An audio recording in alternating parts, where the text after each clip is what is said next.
Hello, I'm Rajashri Rao and today we are going to discuss about the bioremediation chapter. So this is our first topic from the bioremediation and biomass utilization subject. It is our non-core subject. So now in previous lecture we are discuss about definition of bioremediation. So in our day-to-day life, microbes are very helpful to remediate the contaminated environment. And the main principle is degrading and converting pollutants to less toxic form. It means the definition of the bioremediation is the treatment techniques that uses naturally occurring organisms to break down harmful materials into less toxic or non-toxic materials. So, what is the bioremediation done? Or what is the approach of the bioremediation? Is to reduce, detoxify, degrade, mineralize, or transform some toxic pollutant to a less toxic.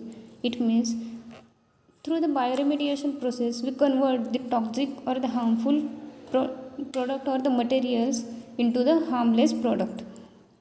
So there will be such as the pollutants like the pesticides, agrochemicals, or chlorinated compounds, heavy metals, xenobiotics compounds. We are going to degrade through the bioremediation process. So in the bioremediation process, the microorganisms which is used is indigenous or the non-indigenous, such as the microorganisms used like the bacteria, fungi, or the algae or the yeast. Their main source is the carbon requirement for the bioremediation process.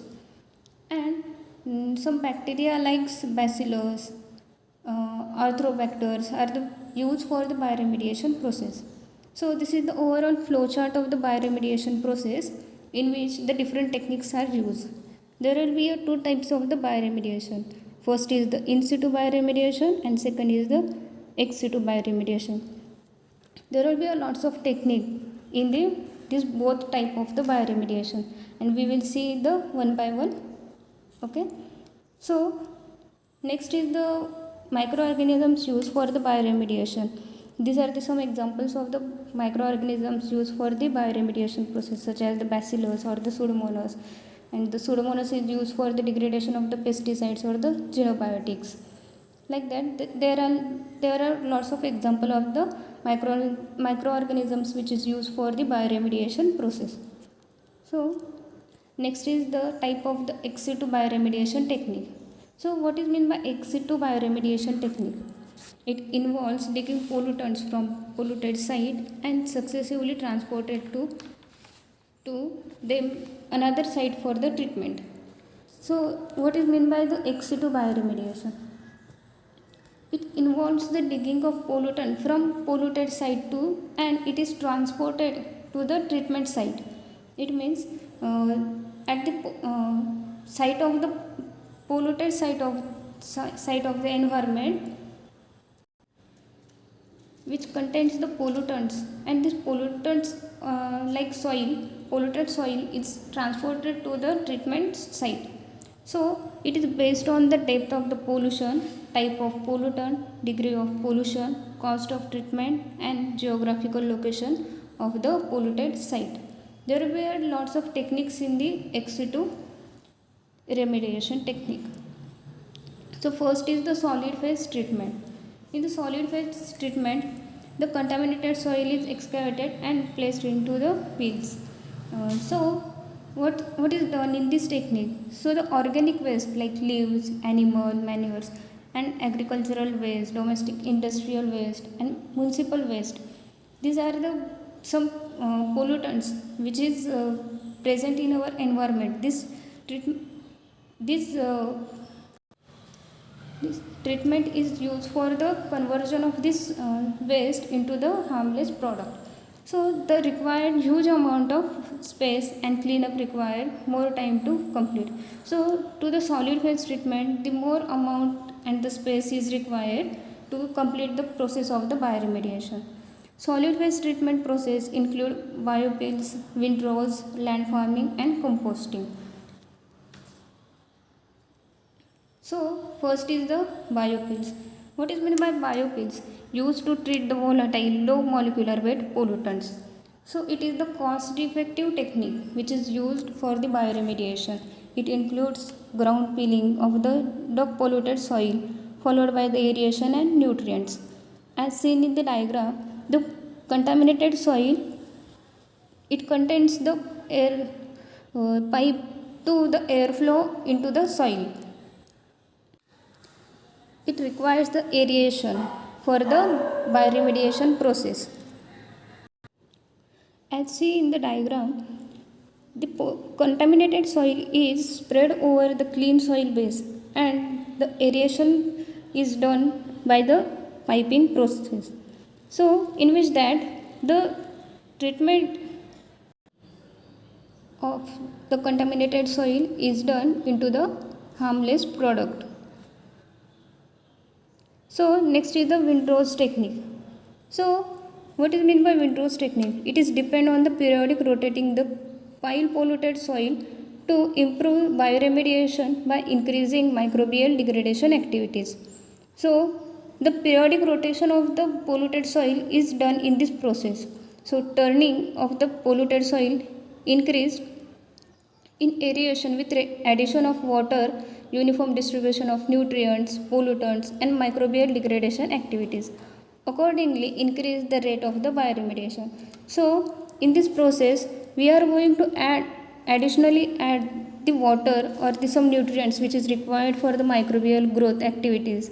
So, due to this process, the microbial activities are increasing and the biodegradation are done. As seen in the diagram, the excavation of the soil and the form the windrows of the soil, and next is the periodic turning of the windrows and windrows monitoring, and next is the compost analysis and windrows disassembly and disposition. So, due to this process, the bioremediation are done. Next is the land farming technique. So, what is meant by land farming techniques? In the land farming techniques, pollutants depth is important in the land farming. It means the pollutant depth is very important in this technique. Polluted soil are regularly excavated and tilled, and site of treatments specially regulates. So, in this process, it is the simple and outstanding process for the bioremediation due to the low cost and less equipment used. Sometimes in situ process bioremediation process are done in the land farming, and this process is used to treat the large volume of the polluted soils. As seen in the figure, the polluted or the contaminated soil are taken from the polluted site and it is spread over the land, and groundwater monitoring wells or some tilling for the soil aeration are done. So, as like this, the bioremediation process are done. So, next is the bioreactor. How the bioreactors are used for the bioremediation technique. What is meant by bioreactor? Bioreactor is a vessel in which raw materials are converted to specific product following series of biological reaction. Bioreactor based bioremediation process having excellent control of pH, temperature, agitation and aeration, substrate and inoculum concentration. So bioreactor is contain pH balance or some temperature balance sensor to control the temperature and the pH. So in this technique, as seen in the figure, when we add the pollutant soil or some pollutant material into the bioreactor, the various techniques are used like the aeration process or some baffles used in this bioreactor, and as see the polluted matrix like water, air and some inoculum, nutrients and surfactants are added into the bioreactor, and due to this the conversion of the decontaminated soil like wastewater, biomass, CO2 and byproducts are done by the bioreactor process. So these are all the ex situ bioremediation techniques. So next is the in situ bioremediation techniques. So what is done in the in situ bioremediation technique? Technique comprises treating polluted substance at the pollution site. It means we are going to treat the pollutants at their original place from where it is contaminated. So it is the cost effective compared to the ex situ bioremediation techniques. Because of we are not going to excavate the pollutants from the original site.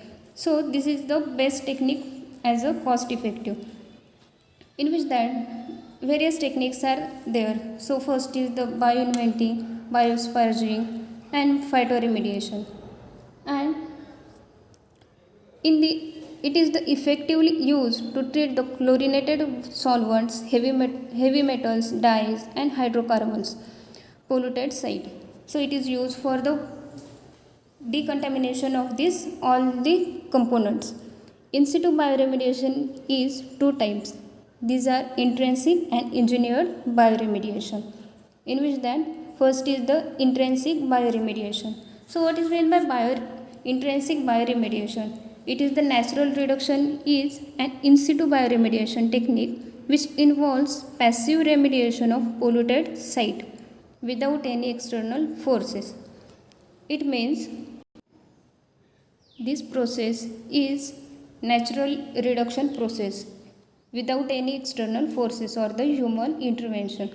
The process based on both microbial aerobic anaerobic process to biodegrade polluting constituent containing those that are recalcitrant.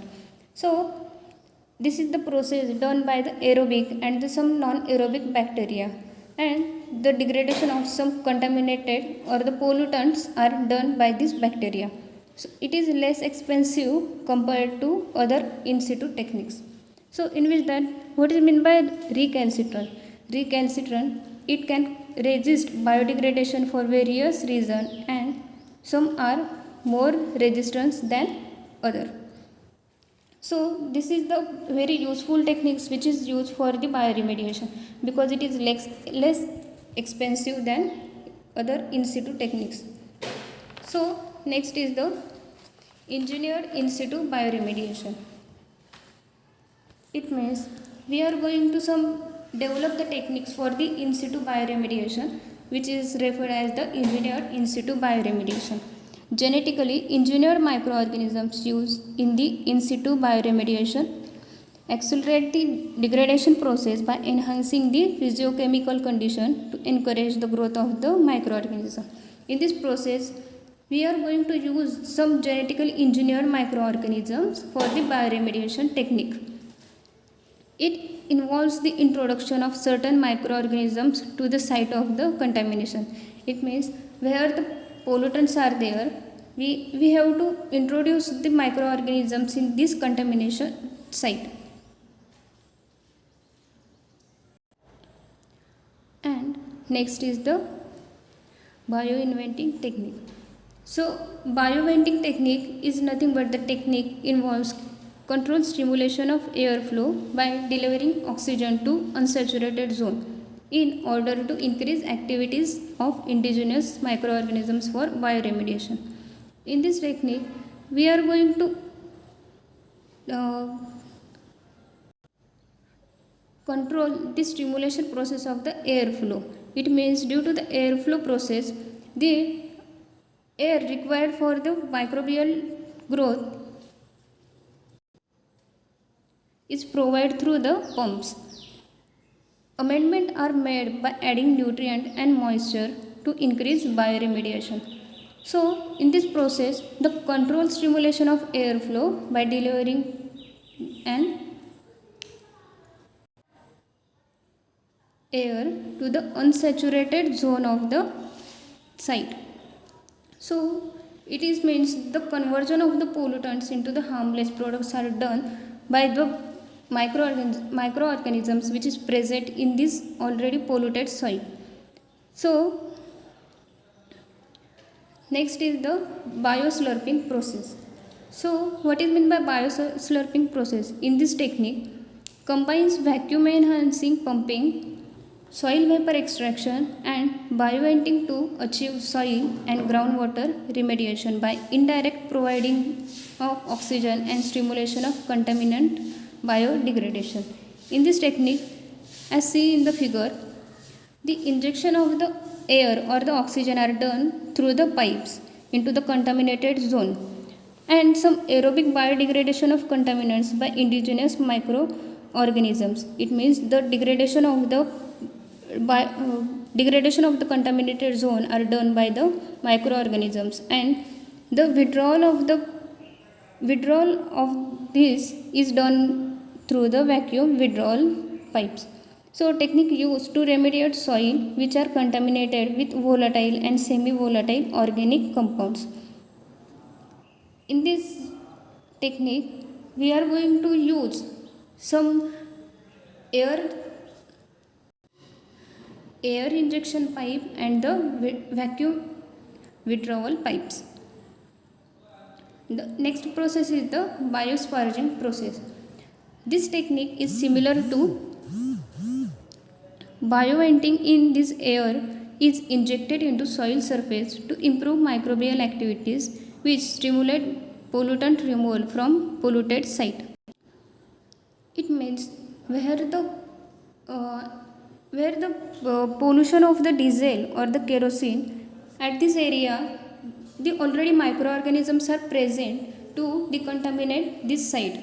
So we provide the extra oxygen to this microorganism for their increase the growth or the increase the microbial activities, and which is depend on high airflow rate for volatilization of pollutant and is used in treating aquifers contaminated with diesel and kerosene. Due to the high airflow rate, the volatilization of the pollutants are done through this technique. Next is the phytoremediation. So what is meant by phytoremediation? It is the techniques where the use of the plants are done for the bioremediation process. It is based on plant interaction like physical, chemical, biological, microbiological and biochemical in contaminated site. Depending on pollutant amount and nature, there are several mechanisms such as extraction, degradation, filtration, accumulation, stabilization, volatilization involves in phytoremediation techniques. It means these are all the some techniques which is used by the plant to treat the polluted site or the pollutants into the non polluted site. Phytoremediation technique is used for the organic pollutant hydrocarbons and chlorinated compounds are mostly removed by the degradation, rhizoremediation, stabilization and volatilization process. So as seen in the figure, there is some techniques which is used by the plants to treat the contaminated compounds into the non-contaminated. As seen in the figure, there is the first is the stabilization process. So it is the reduction of bioavailability of contaminants. It means the reduction are done by this process. Next is the phytodegradation. And phytodegradation is the degradation of organic compounds. It means plants absorb the organic contaminants and it degrades by their metabolic process into the harmless product. And next is the photovolatilization. In this process, the volatilization of the pollutants are done. It means plants uptake the pollutants and it is converted into the harmless product and it is going to release into the environment. And next is the phytoextraction. The concentration of contaminants from soil to the plant tissue. It means the contaminants which is uptake by the plant are accumulate into the plant tissues like into the leaf or the shoots. In the phytodegradation, the degradation of the organic contaminants are done by the roots of the plant. And in the rhizofiltration, absorption and the adsorption of pollutants from the waters are done. In this process, the phytoremediation are done by the plants. There is the one technique which is the permeable reactive barrier. It is the PRB. It is a physical method for remediating contaminated groundwater. This technique is used for the bioremediation of the groundwater contamination. Biological mechanism are precipitation, degradation, and absorption of pollutant removal used in PRB method. PRB is an in situ technique used for remediating heavy metals and chlorinated compounds in groundwater pollution. As seen in the figure, the source of the water where it is the contaminated, and the flow of the water is going through the permeable reactive barrier, which the permeable reactive barrier decontaminates or the separates the chlorinated compounds or some heavy metals from the water and pass the pure or the not like a pure only the treating water or some unpolluted water are done by this reactive permeable barrier.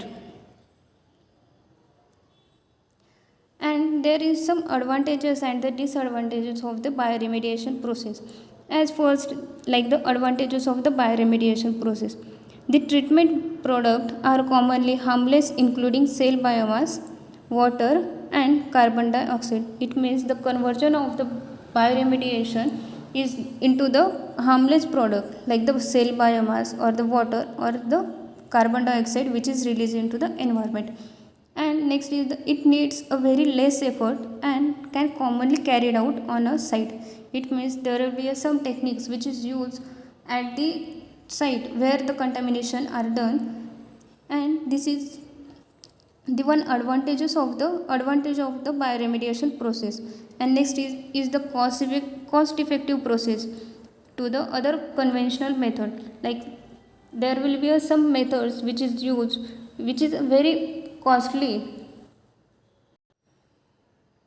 than our bioremediation process.